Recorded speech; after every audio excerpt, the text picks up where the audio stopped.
جو mummy daddy والے مسلمان ہیں نا،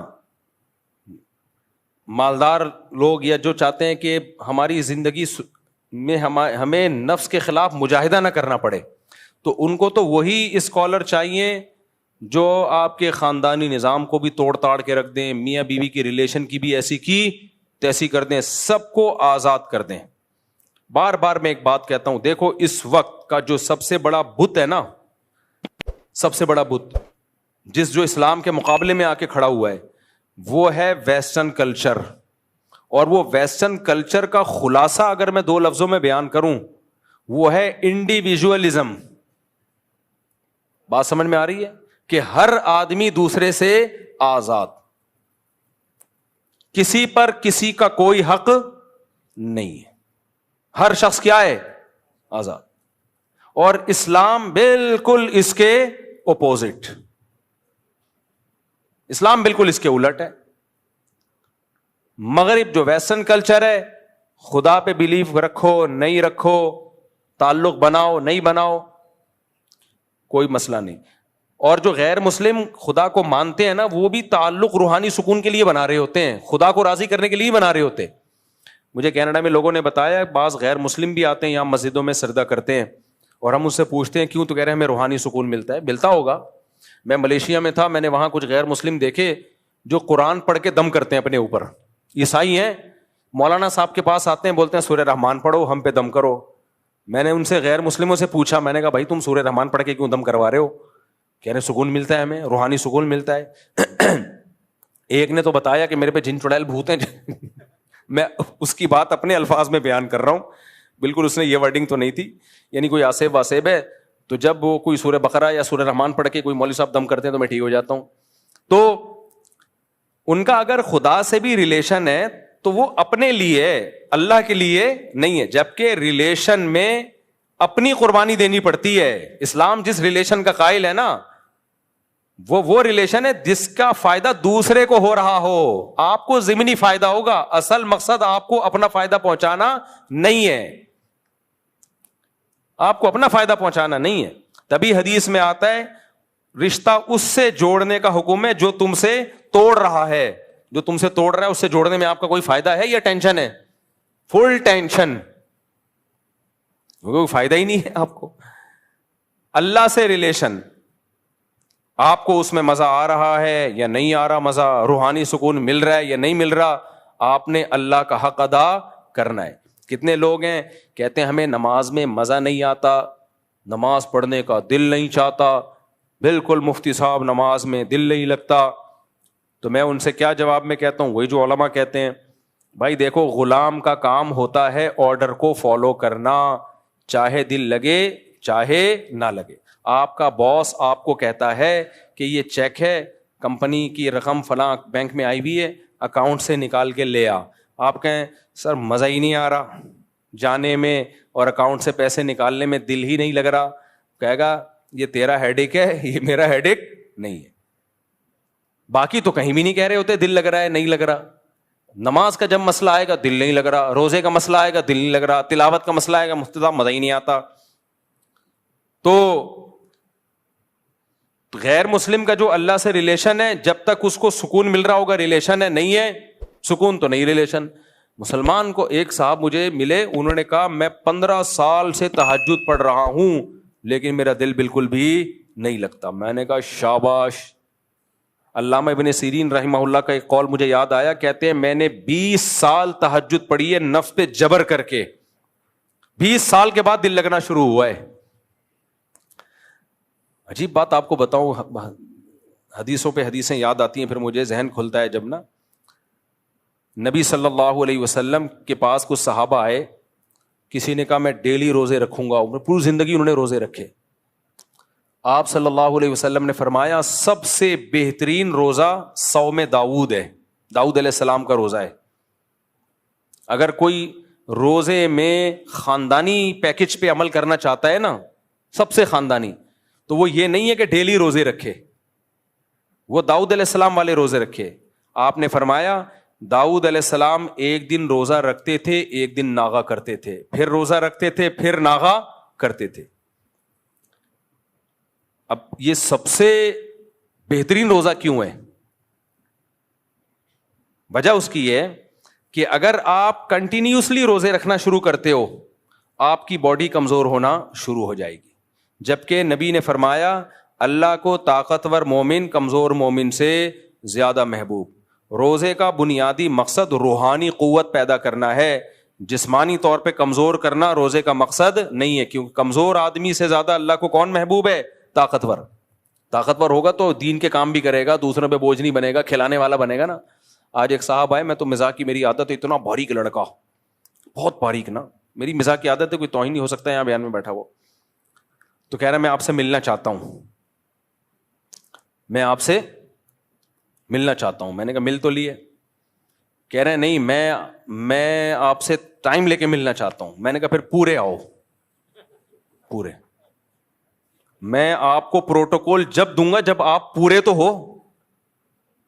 میں نے کہا بھرائی کرو، پورے آدمی پورے بن جاؤ، پھر میں آپ کو ٹائم دوں گا۔ میں نے کہا ابھی آپ پورے نہیں ہو۔ وہ بہت ہی باریک سا بیچارہ نا، تو ویسے ٹائم دے دوں گا، کوئی اتنا بڑا مسئلہ نہیں ہے۔ خیر، تو روزے کا مقصد کمزور کرنا نہیں ہے، کمزور کر کے کیا ہو جائے، نہ جہاد کے قابل نہ تبلیغ کے قابل، کسی کام کا نہیں رہتا وہ، باقی تو وہ جو میں جس ٹاپک پہ بیان کرتا رہتا ہوں اس کے قابل تو بالکل بھی رہے گا۔ میں اب چھوڑ دیا اس ٹاپک پہ بیان کرنا۔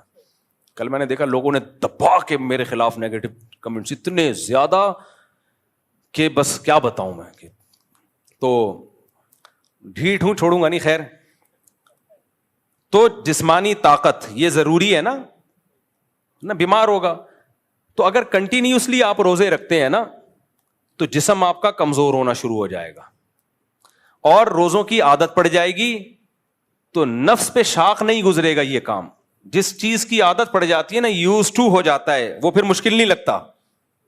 ایسے بھی علماء گزرے 13 سال لگاتار روزہ رکھا سوائے بقرعید اور عید کے۔ یہ جو صاحب ہدایہ ہے نا، جو فقہ کی دنیا کی مشہور ترین کتاب، دنیا میں سب سے زیادہ اسلامی قانون کی کوئی کتاب اگر پڑھائی گئی ہے اور حکومتوں میں نافذ رہی ہے تو وہ ہدایہ ہے، جو برہان الدین مرغینانی رحمۃ اللہ علیہ بہت بڑے فقی گزرے تھے، ان کی ہے، جو فقہ حنفی کی مشہور کتاب ہے۔ یہ آکسفورڈ یونیورسٹی میں ایک طویل عرصے تک پڑھائی جاتی رہی ہے، اور گوروں نے جو لا بنائے ہیں نا اس کی بنیاد ہدایہ سے ہی لی ہے انہوں نے، کیونکہ گوروں کے پاس تو کچھ بھی نہیں تھا نا، اسٹرکچر ان کو کہاں سے ملا ہے؟ ہدایہ سے ملا ہے ان کو۔ تو 80 جلدوں میں صاحب ہدایہ نے لکھی تھی، پھر اس کو مختصر کیا۔ تو اب کیا ہے، صاحب ہدایہ نے 13 سال لگاتار روزہ رکھا ہے، 13 سال۔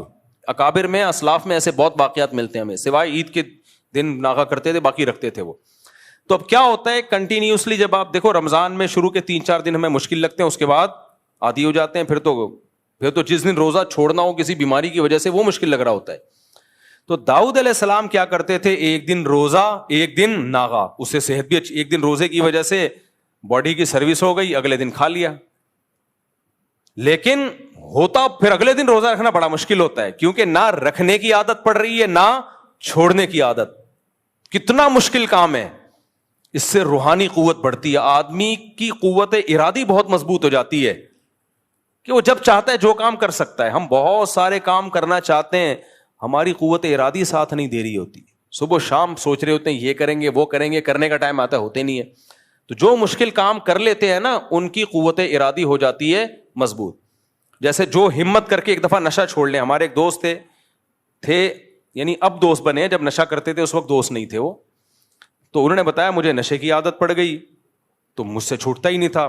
کہتے ہیں میں نے کیا کیا، اپنے آپ کو گھر کے اندر بند کر لیا، کنڈی لگا دی، تالا ڈال دیا، ماں سے کہا کہ مجھے بس کھڑکی سے کھانا پہنچا دیا کرو، 6 مہینے تک میں گھر سے باہر نہیں نکلوں گا، کیونکہ گھر سے باہر جاؤں گا دوستوں میں بیٹھوں گا پھر نشہ، تو 6 مہینے مجھے تڑپنے کے لیے دے دو، چیخوں گا چلاؤں گا کوئی بات نہیں، برداشت کروں گا۔ بہت ٹینشن والا کام ہے یہ، ہمیں نشے کی عادت نہیں ہے نا، اس لیے ہمیں نہیں، جن کو عادت ہے ان کے لیے بہت بڑی مشکل ہے۔ اس نے مجھے خود واقعہ سنایا، کہہ رہے میں نے کہا جمعہ بھی نہیں پڑھنے جاؤں گا، مجبوری تھی کیونکہ جمعہ پڑھنے جاؤں گا تو مجھے ڈر تھا کہ وہی دوست مل جائے پھر نشے میں نہ لگ جاؤں، تو گھر میں ہی نماز پڑھوں گا۔ اور یہ برکت تھی تبلیغ کی، تبلیغ میں سر روزہ لگایا تھا، تبلیغ والوں نے بہت دنیا چینج کی ہے بھائی، جہاں بھی دنیا میں جاؤ ایسے ایسے بدماشوں کو سیدھا کر دیا، نہ کوئی ان کا ولاگ آتا ہے، نہ کوئی پوڈ کاسٹ آتی ہے، نہ کوئی کتاب ہے جس میں ان لوگوں کی داستانیں ہوں، اور ان لوگوں کی زندگیاں تبدیل کرنے میں جس شخص کا بڑا کردار ہوتا ہے اس کا بھی کوئی نام نہیں جانتا. اس لیے میں کہتا ہوں تبلیغ سے زیادہ اخلاص والا کام شاید مارکیٹ میں ہے نہیں.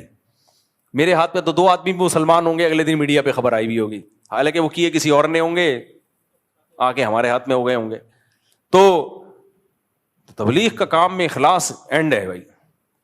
تو بہت لوگوں کی زندگیاں بدلی ہیں. ہم خود جو آج یہاں دین کی خدمت کر رہے ہیں اس میں بھی تبلیغ کا دخل ہے. تبلیغی جماعت آئی تھی, اس میں ایک عالم تھے, انہوں نے مجھے گھیرنا شروع کر دیا. خیر, تو وہ شروع میں کولڈ ڈرنک چائے وائے پلاتے ہیں, اس کے پیچھے ان کے وہ رشوت ہوتی ہے وہ چائے نہیں ہوتی, وہ حلال رشوت ہوتی ہے, اس کا مقصد کچھ اور ہوتا ہے.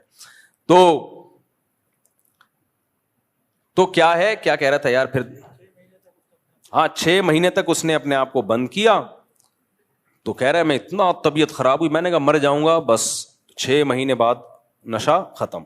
کہہ رہے اس قوت ارادی کا مجھے فائدہ اتنا ہوا کہ اب میں جو چاہے کھاؤں اور جو چاہے چھوڑ دوں, کیونکہ میں نے دیکھا اس کو موٹا ہو رہا تھا نا کھا کھا کے.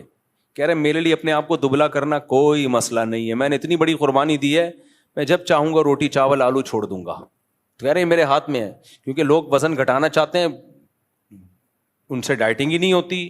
آج فیصلہ کریں گے یہ پراٹھے چھوڑ دیں گے, پھر کل کھانا شروع کر دیں گے, 4 دن ہو گئے. تو اس کی قوت ارادی اتنی مضبوط, کہہ رہے اب مجھ سے جو چاہے کروا لو میں وہ کر لیتا ہوں. ایک دفعہ کسی نے پکڑ لیا, پڑ کے کوٹا, چند ڈاکوؤں نے مارا پیٹا اس سے کچھ اگلوانے کے لیے, نہیں بولا اس نے. کہہ رہا مجھے ایسا لگ رہا تھا کوئی گدگدیاں کر رہا ہے میرے. تو روزہ ایک دن رکھنا, ایک دن ناغا, ایک دن رکھنا, ایک دن ناغا, یہ نفس پہ بہت گراں گزرتا ہے یہ عمل, لیکن اس سے انسان کی قوت ارادی بہت مضبوط ہو جاتی ہے. تو اس لیے اس تکلف میں مت رہا کرو کہ نماز میں مزہ آ رہا ہے یا مزہ نہیں آ رہا, روزے میں مزہ آ رہا ہے یا مزہ نہیں آ رہا. اور میں آپ کو شرطیہ کہوں, اس نیت سے نماز پڑھنا شروع کر دی نا کہ مزہ آئے نہ آئے, اللہ کی قدرت ہوتی ہے, آنا شروع ہو جاتا ہے. صحیح ہے نا, صرف ان کو نہیں آتا جو یہ سوچ کے پڑھتے ہیں کہ مزہ کیوں نہیں آ رہا, ان کو نہیں آتا. تو اسی طرح ماں باپ کی خدمت ہے, بعض دفعہ بوجھ ہوتی ہے انسان کے اوپر, بھائی چھوڑو, کس کا حکم ہے, اللہ کا حکم ہے. گھر والوں کو ٹائم دینا, بیوی بچوں کو, یہ بھی بڑا مسئلہ ہے, لوگ ٹائم نہیں دیتے. جو لوگ اپنے بچوں کو ٹائم نہیں دیتے نا, وہ بچوں کی محبت سے محروم, بچوں کی محبت سے بولو محروم. میں نے ایسے بیچارے بڈھے دیکھے ہیں, بچوں سے لنک ہی نہیں تھا ان کا. ایک صاحب نے بتایا میرے بچے ایسے بڑے ہو رہے ہیں یوں کر کے, کیونکہ کہتے ہیں میں جب صبح آفس جاتا ہوں تو وہ سو رہے ہوتے ہیں, جب آفس سے واپس آتا ہوں تو وہ سو چکے ہوتے ہیں. تو ایک دن میں نے دیکھا تھا اتنے تھے, اب مجھے تھوڑے سے, جو ملک سے باہر رہتے ہیں 2-2 سال کے بعد آتے ہیں, ان کے ساتھ کیا ہوتا ہے. ایک صاحب 2 سال کے بعد آئے, جاب تھی ان کی باہر, دروازہ نوک کیا تو بچہ آیا, امی سے کہتے ہیں امی کوئی صاحب آئے ہیں ملاقات کے سلسلے میں. سمجھ رہے ہو کیا زندگی ہے بھائی. تو اللہ کا حکم سمجھ کے بچوں کو وقت دے دو. آپ کو اگر اچھے نہیں لگ رہے نا, تھوڑے دن بیٹھو. ہمارے ایک دوست ہیں, کووڈ میں نا ان کے سفر بہت ہوتے تھے, پوری دنیا میں ٹریولنگ. کووڈ کے دنوں میں کہیں سفر رہا نہیں نا, مجبوراً گھر میں بیٹھنا پڑا. تھے بھی مدینہ منورہ میں ہیں, تو ان کے میسج آیا, ان سے میری فون پہ بات ہوئی. میں نے کہا اور ٹائم کیسا گزر رہا ہے؟ کہہ رہے الحمدللہ گھر والوں کے ساتھ ہوں, کافی مجھے اچھے لوگ لگے یہ لوگ جو ہے نا, میں جیسا سمجھ رہا تھا ویسے نہیں ہے, کافی اچھے لوگ ہیں. اپنی بیوی بچوں کے بارے میں کہہ رہے ہیں کہ کافی مناسب لوگ ہیں. کہہ رہے ٹائم ہی نہیں مل رہا تھا ان کے پاس بیٹھنے کا. تو اللہ کی خاطر گھر والوں کو ٹائم دے دو میرے بھائی, تھوڑا سا ابا اماں کو ٹائم دے دو, رشتہ داروں سے ہیلو ہائی کر لو, کچھ صدقات و خیرات نہ چاہتے ہوئے بھی کبھی کبھار کر دیا کرو. مہینے میں کچھ اماؤنٹ تو ہر مسلمان کو صدقہ کرنی چاہیے, وہ تو نکالنی ہی نکالنی ہے. کچھ کبھی کبھار چھکا بھی لگا دیا کرو. کیا لگا دیا؟ چھکا. ایسا صدقہ کر دیا کہ تھوڑا سا دل پہ آ رہے چلیں یار یہ تو کچھ زیادہ ہو گیا. میں نہیں کہہ رہا ہمیشہ کرو, کبھی کبھار ایسا صدقہ کر دو کہ دل پہ تھوڑے سے آرے چلے, آرے کہ یار یہ تو زیادہ ہو گیا, میرا بنے گا کیا یار. ابو طلحہ انصاری ہیں رضی اللہ عنہ, قرآن کی آیت نازل ہوئی لن تنالوا البر حتی تنفقوا مما تحبون, کہ جب محبوب چیز جب تک صدقہ نہیں کرو گے نیکی کی حقیقت کو نہیں پہنچ سکتے. تو وہ آئے عرض کیا یا رسول اللہ میں نے اپنے دونوں باغ جو سورس آف انکم تھی وہ صدقہ. کیا خیال ہے بھائی, اتنی باغ پہ محنت کی اور سورس آف انکم صدقہ کرنا آسان ہوتا ہے, سورس آف انکم صدقہ کرنا بہت مشکل ہوتا ہے کہ اپنی چلتی ہوئی دکان دے دو, اور بھی ان کا ہوگا روزگار, بچوں کو بھی تو پالنا ہے, لیکن پھر بھی یہ صدقہ آسان تھوڑی ہے. نبی نے کیا فرمایا, واہ واہ ذاک مال رابح, یہ تو بہت مہنگی چیز ہے. لیکن آپ نے ان کا جذبہ دیکھا, وہ تو اڑے ہوئے تھے. تو آپ نے بھی کیا فرمایا, اپنے چچا زاد بھائیوں کو دے دو, کیونکہ وہ غریب تھے. یہ وہ ریلیشن سمجھ میں آیا کہ نہیں آیا؟ گورا دے گا اپنے چچا زاد بھائیوں کو ہیں, اگر بالفرض کہیں سے نکل بھی آئے چچا زاد بھائی تو دے گا نہیں, دیتا ہے ہی نہیں چچا. اسلام ریلیشن پہ بلیو کرتا ہے بھائی, ریلیشن میں اپنے, اور پھر ریلیشن میں خونی ریلیشن, بلڈ ریلیشن. قرآن کیا کہتا ہے, وَأُولُو الْأَرْحَامِ بَعْضُهُمْ أَوْلَىٰ بِبَعْضٍ فِي كِتَابِ اللَّهِ. دیکھو انصار اور مہاجرین سے بڑا کوئی رشتہ نہیں ہو سکتا. انصار نے مہاجرین کے لیے جو قربانی دی ہے اس کی تاریخ میں کوئی مثال نہیں ملتی. آج کوئی مہاجر ہجرت کر کے آئے ظلم ستم کی وجہ سے, ہم صرف اس کو ٹھکانہ دے دیں تو بڑا کمال سمجھا جاتا ہے. غیر قوم کا آدمی تھا, اپنے ملک سے آیا, ہم نے ٹھکانہ دے دیا.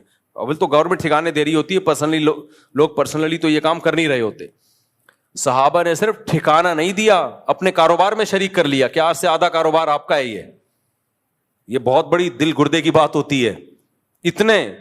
لیکن اس کے باوجود بھی قرآن نے کیا کہا کہ انصار مہاجرین کا رشتہ اپنی جگہ, لیکن اولو الارحام جو خونی رشتے ہیں وہ سب سے پہلے ہیں. مہاجر صحابہ کو, انصار صحابہ کو سمجھایا کہ تمہارا جو بلڈ ریلیشن ہے وہ مہاجروں کے رشتے سے زیادہ, اور مہاجروں کا جو انصار سے رشتہ ہے اس میں جو ان کا بلڈ ریلیشن کا رشتہ زیادہ ہے. اتنی اہمیت ہے اسلام میں. تو یہ مزہ آئے یا نہ آئے, کس کے حکم پہ کرنا ہے بھائی؟ اللہ کے حکم پہ.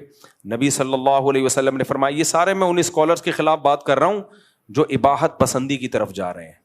یہ بھی جائز ہے, وہ بھی جائز ہے. بھائی آسان مت بناؤ دین کو اپنی طرف سے. جتنا اللہ نے آسانی رکھی ہے وہ ٹھیک ہے, جو اللہ نے نہیں رکھی وہ ٹھیک نہیں ہے. آپ دیکھو ٹرینوں میں لوگ بیٹھے بیٹھے نماز پڑھ رہے ہیں, ان سے بولو بھائی کھڑے ہو کے نماز پڑھو. کہتے ہیں اسلام میں آسانی ہے اتنی جتنی اللہ نے دی ہے.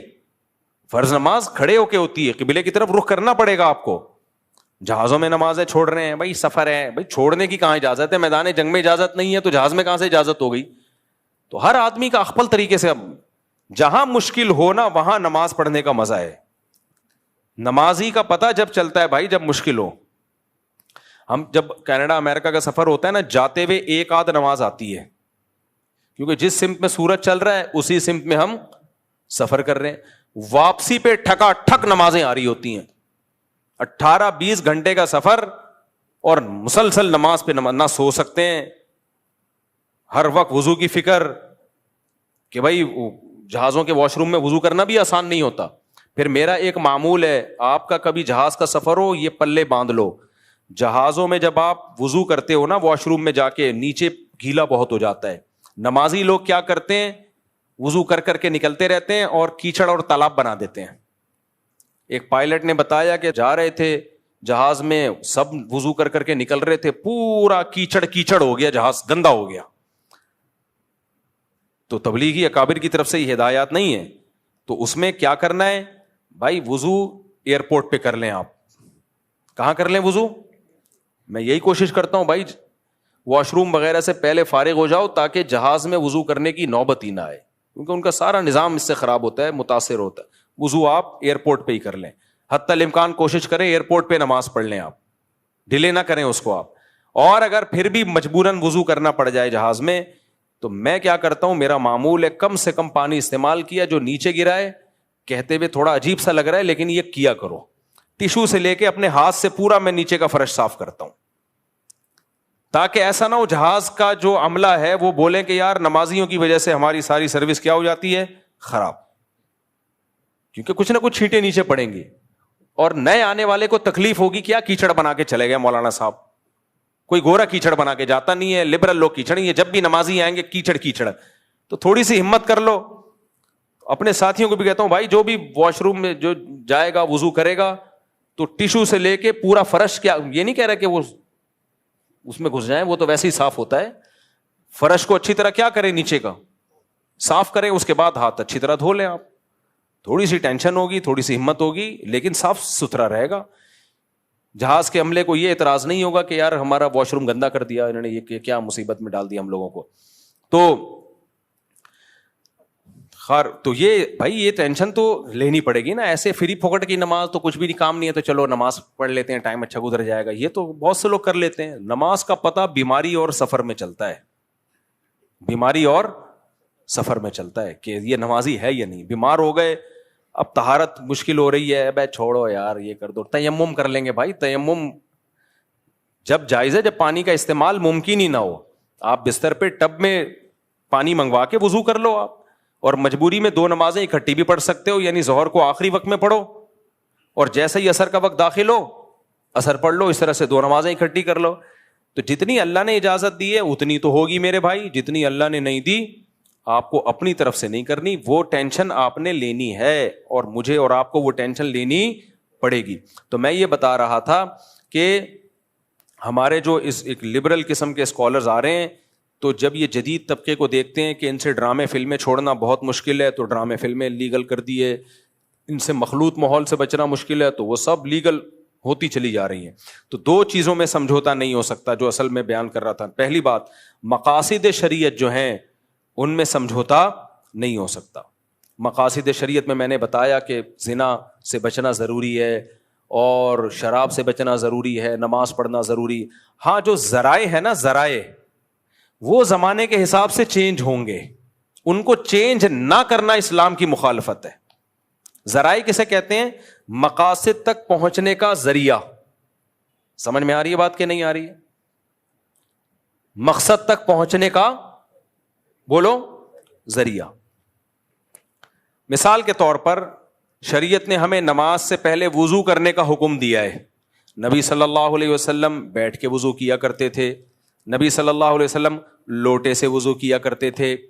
تو کیا لوٹا مقصود ہے؟ بھائی لوٹے سے اس لیے کرتے تھے کہ وہ ایک ذریعہ ہے، آسانی ہو جاتی ہے اس سے. یا برتن سے، لوٹے سے نہیں، ایک برتن سے کرتے تھے. اب شاور آ گئے، بالٹیاں آ گئی، مگے آ گئے، نلکے آ گئے، اب آپ کہیں میں لوٹے سے ہی وضو کروں گا کیونکہ لوٹے سے وضو کرنا سنت. تو یہ شریعت پہ زیادتی ہو جائے گی. یہ شریعت پہ کیا ہو جائے گی؟ زیادتی. بھائی نبی بھی اس لیے بالٹی برتن سے کہ اس زمانے میں برتن کا رواج تھا. نبی صلی اللہ علیہ وسلم تبلیغ کے لیے ٹرین یا جہاز پہ کبھی گئے ہیں بھائی؟ نبی صلی اللہ علیہ وسلم تبلیغ کے لیے گدھے پہ گئے ہیں یا گھوڑے پہ گئے ہیں یا اونٹ پہ گئے ہیں؟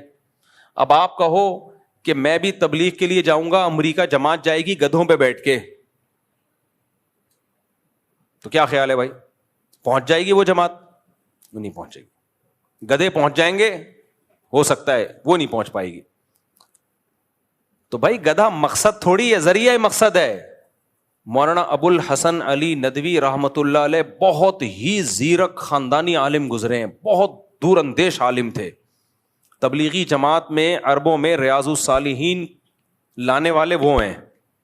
وہ کہتے تھے کہ عرب لوگ کا معیار بہت اونچا ہے حدیث کے معاملے میں، تو وہ فضائل اعمال کے بجائے ریاض الصالحین. ہماری بھی یہی رائے ہے کہ ریاض الصالحین ہونی چاہیے، وہ سب کے لیے ایکسیپٹیبل ہے. باقی فضائل اعمال پہ جو اوٹ پٹانگ الزامات لگائے جاتے ہیں وہ الزامات بہرحال غلط ہیں، لیکن جب کام پوری دنیا میں پھیل گیا ہے تو ریاض الصالحین کی حدیثیں وہ ان کی کسی حدیث پہ ضعف کا الزام نہیں ہے. ایک آدھ روایت ہے جس کو کہا گیا وہ بھی بالاتفاق نہیں، جبکہ فضائل اعمال کی تو بہت ساری حدیث میں شیخ الحدیث نے خود لکھا ہے کہ یہ ضعیف حدیثیں ہیں. تو ہیں وہ صحیح حدیث کی تائید میں، وہ کوئی گمراہی نہیں پھیلا رہی ہیں.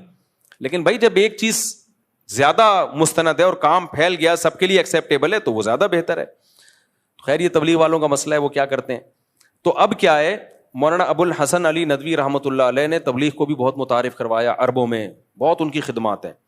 وہ یہ کہا کرتے تھے کہ مقاصد پہ کبھی بھی سمجھوتا مت کرو. جو زمانے کے تبدیل ہونے سے جو شریعت میں مقصودی حکام ہے نا، ان کو بھی اگر تبدیل کر دیا تو وہی حشر ہوگا ہمارا جو یہودی اور عیسائیوں کا ہوا. ان کا دین آج محفوظ نہیں ہے. اجتہاد کر کے نا، یہ بھی جائز ہے، یہ بھی جائز ہے، یہ بھی حلال ہے، وہ بھی، وہ عقل سے سوچتے ہیں. عورت کو طلاق کا رائٹ دے دیا انہوں نے, وراثت کے حکام میں تبدیلی کر دی کہ آپ اپنی اولاد کو نہیں دینا چاہو تو کسی اور کو بھی دے دو, جب آپ کی جائیداد ہے آپ نہیں دینا چاہتے. اسلام تو کہتا ہے نہیں بھائی, آپ وصیت کر ہی نہیں سکتے اولاد کو محروم کرنے کی. بہت سارے حکام ہیں, وہ آپ کی عقل میں آئیں یا نہ آئیں, فالو کس کو کرنا ہے؟ اسلام کو کرنا ہے. طلاقیں دے دی ہیں, بس اللہ کا حکم ہے, چاہے سمجھ میں آئے نہ آئے, علیحدگی ہو گئی. اور بھی بہت سارے حکام ہیں, روزہ رکھنا ہے رمضان کا. میں جب یہ مسئلہ بیان کرتا ہوں نا کہ مزدور پر بھی رمضان کا روزہ واجب ہے, تو وہاں بھی ہمارے لبرل لوگوں کی چیخیں نکل جاتی ہیں. لبرل لوگ کہتے ہیں خود مزدوری کر کے روزہ رکھو نا, خود تو ریوو میں ایئر کنڈیشن آن کر کے بیٹھ کے روزہ رکھتے ہیں, اور مزدوروں کو کہہ رہے ہیں کہ شدید گرمی بھی ہو اور بے تحاشا پیاس بھی ہو, دن لمبا بھی ہو اور محنت مزدوری کرنی بھی ہو, اور رمضان کا مہینہ آ جائے تو مزدور پر بھی روزہ رکھنا بولو واجب ہے. شریعت کا مسئلہ یہی ہے. ہاں مسافر ہے تو پھر چھوڑ سکتا ہے.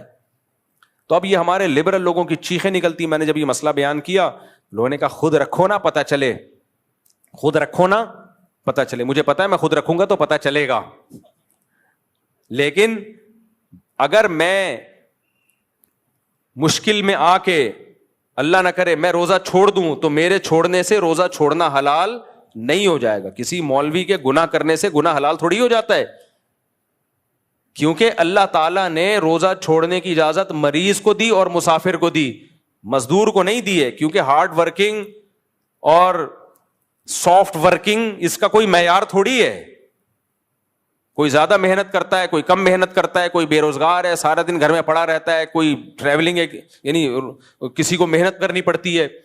تو اللہ نے ایک اصول بیان کر دیا, بھائی مریض اور مسافر نہیں چھوڑ سکتا تو مزدور رات کو محنت کرے, رات کو نہیں کر سکتا, دن میں اگر مجبوری ہے تو روزہ رکھنا پڑے گا اس کو, کیونکہ ہم ایسا بے لگام اجتہاد کر نہیں سکتے نا.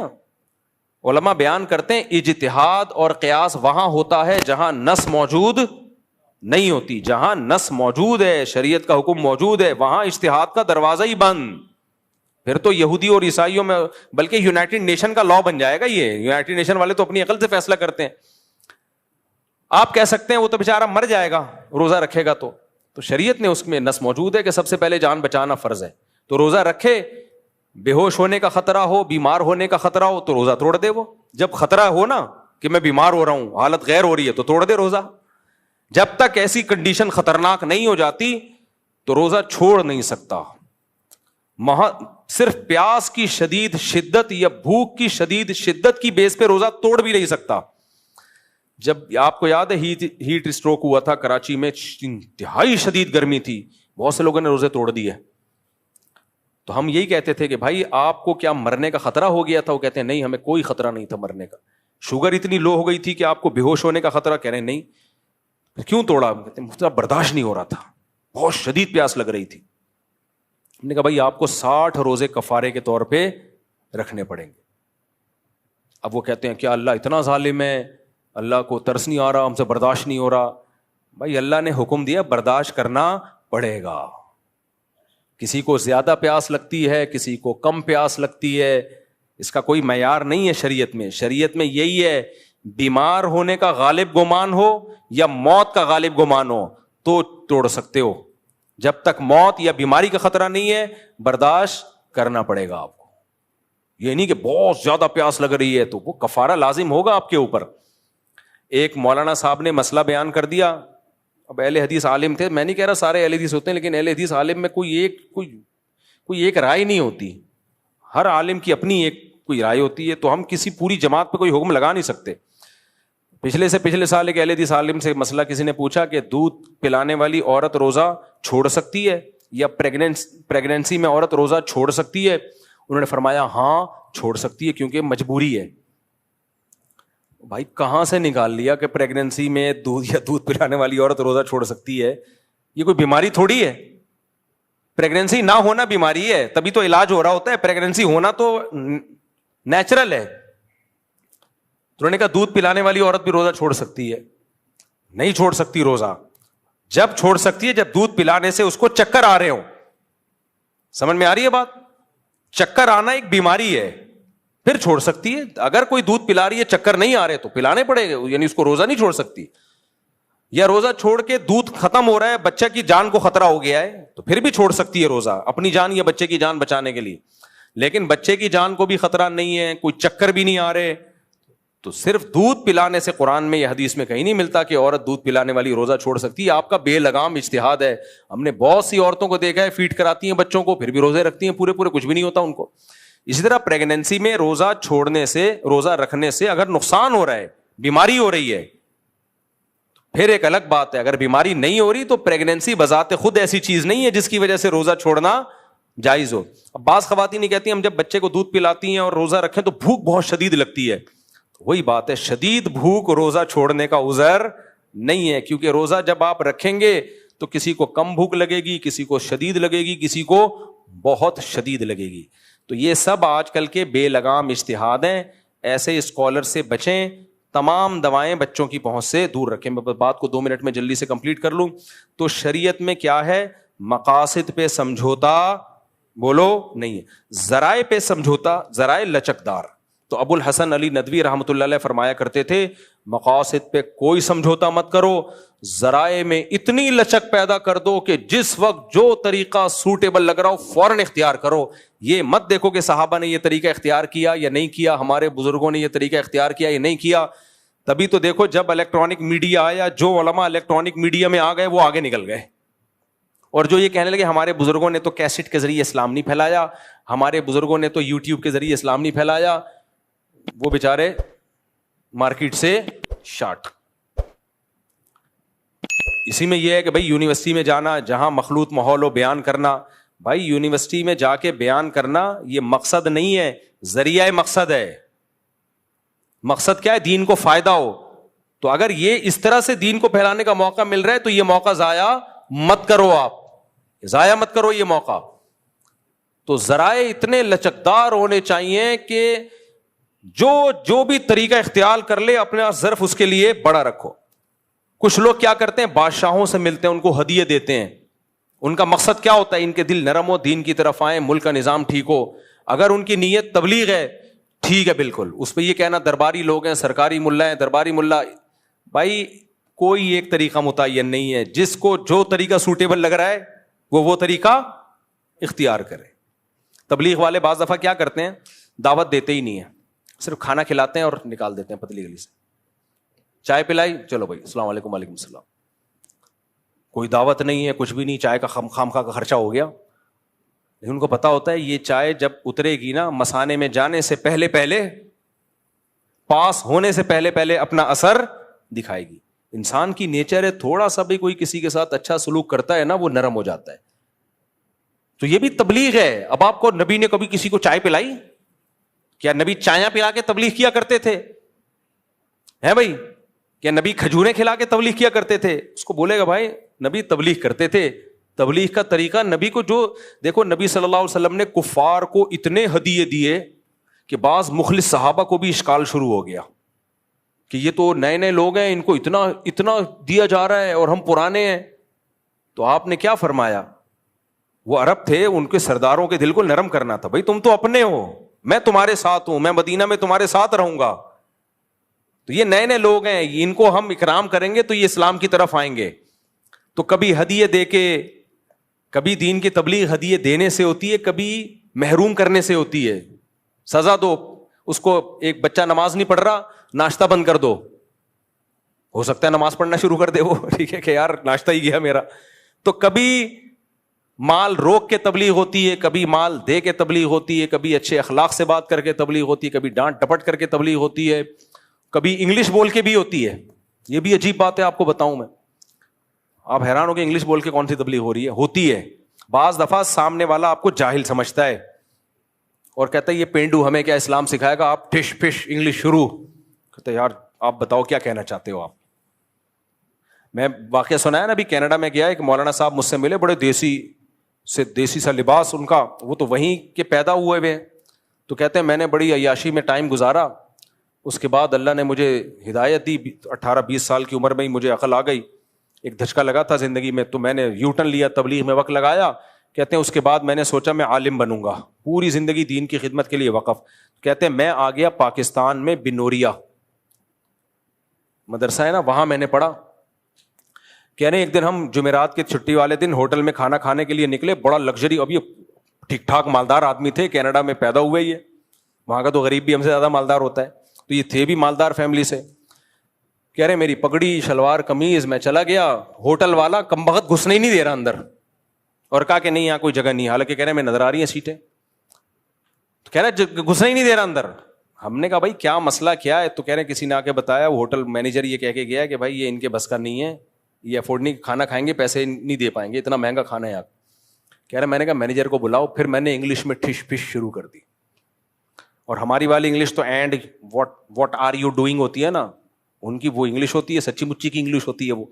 کہہ رہے میں نے ٹھش پش بولنا شروع کیا نا, اور اس کو اپنا وہ گولڈن کارڈ دکھایا جو انہیں لوگوں کو ملتا ہے جن کے اکاؤنٹ میں ٹھیک ٹھاک پیسہ ہوتا ہے. تو جب ان کو دکھایا تو اس نے کہا آپ فری میں کھانا کھا کے جائیں ہمارے یہاں. اب بتاؤ وہ مینیجر اس کی بات سنے گا کہ نہیں سنے گا؟ اب یہ نماز 6 نمبر بیان کرے گا, سنے گا. تو بعض دفعہ دولت دکھانا بھی تبلیغ کا ذریعہ, کہ ہلکا نہیں لینا, ہلکا نہیں لینا. وہ کارڈ ہے میرے پاس جو تیرے باپ نے کبھی خواب میں بھی نہیں دیکھا ہوگا, تو وہ سنتا ہے. یہ بھی ہوتا ہے. تبھی نبی صلی اللہ علیہ وسلم پتہ ہے کس کو سفیر بنا کے بھیجتے تھے ملکوں میں؟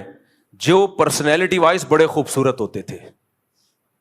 صحابہ میں جن کی ایک بڑی خوبصورت پرسنالٹی ہوتی تھی, ان کو بادشاہوں کے پاس آپ بھیجتے سفیر بنا کے کہ نبی کا پیغام لے کے جاؤ, تاکہ بادشاہ اس پرسنالٹی سے متاثر ہو, بھائی ہلکا پیغام نہیں. اب ایسی پرسنالٹی نہیں جائے گی جو میرے پاس آج آئی ہوئی تھی. میں مذاق کر رہا ہوں, بیچارہ مجھ سے اچھا ہی تھا, کہ میں انہیں سے کہا آدھے آئے ہوئے پورے آؤ گے تو میں ملوں گا بھائی آپ سے. تو خیر یہ بعض نوجوان بہت باریک ہوتے ہیں یار, کچھ وزن بڑھاؤ اپنا, کھاؤ, اور اوپر سگریٹیں بھی پی رہے ہوتے ہیں. تمہارے اندر ہے کیا؟ ایک لڑکا آیا نا, اتنا باریک ہو گیا تھا سگریٹ پی پی کے, اور مجھے کہہ رہے میرا رشتہ کرا دے. میں نے کہا دھواں نکلے گا, دھواں میں نہیں کراؤں گا, تیرے اندر جو گیا ہے نا وہ صرف دھواں ہی گیا ہے اب تک. تو یہ بھی ایک تبلیغ کا ذریعہ ہے. تو تبلیغ کے معاملے میں لچک بھرپور ہونی چاہیے, مقاصد پہ کوئی سمجھوتا نہیں ہونا چاہیے. اسی اسلام کو فالو کرنا ہے, اور اسی میں اللہ نے مٹھاس رکھی. اللہ عمل کی توفیق عطا فرمائے.